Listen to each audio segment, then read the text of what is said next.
कि पहाड़ों से एक आवाज़ आई थी। ये कहानी दादी ने सुनाई थी। एक परी रहती थी बादलों में, एक लड़का गिना जाता था पागलों में।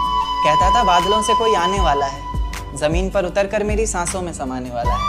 उसे बिना देखे इजहार करता हूँ, कहता था मैं उसे खुद से भी ज़्यादा प्यार करता हूँ। इतना सब सुनकर परी ने ज़मीन पर आने की ठानी।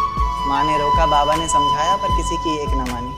रात का वक्त चारों तरफ अंधेरा था, रोशनी के नाम पर बस चांद का बसेरा था। अब चांद से याद आया कि चांद की रोशनी भी तो फीकी पड़ जाएगी जब वो उतर कर मेरी छत पर आएगी। तो कहानी ने नया मोड़ लिया। परी ने प्यार की खातिर ख्वाबों से रिश्ता तोड़ लिया।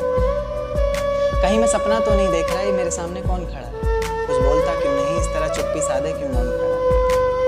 फिर उसने कहा कि माँ बाबा घर बार सब छोड़ दिया मैंने, बहुत ख्वाब सजाए थे, काफ़ी ऊंचा उड़ना था, सब तोड़ दिया मैंने। आज से मेरे किस्मत के ताले की चाबी तुम हो, बेचैन सी मेरी धड़कन की बेताबी तुम हो।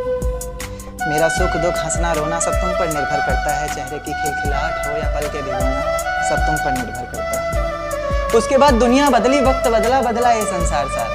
प्यार की कस्में वादे झूठे निकले, झूठा निकला प्यार सारा। अब मोहब्बत से नहीं, उसे गालियों से पुकारता। गालियों से बस नहीं चलता तो कभी हाथों से मारता। दर्द में कराती रोती बिलकती किसे पुकारती वो? अफसोस होता फैसले पर अपने जब भी शीशे में खुद को निहारती वो। उसकी कमियां निकालता है हर वक्त, कभी तो खुद को खोट दे। इतना ही गुस्सा भरा है तेरे अंदर, कभी तो खुद को चोट दे। मेरी ये नज्म सुनकर मोहब्बत से इंसाफ कर देना। गलतियां इंसान से ही होती हैं तो तुम मुस्कुरा कर माफ कर देना।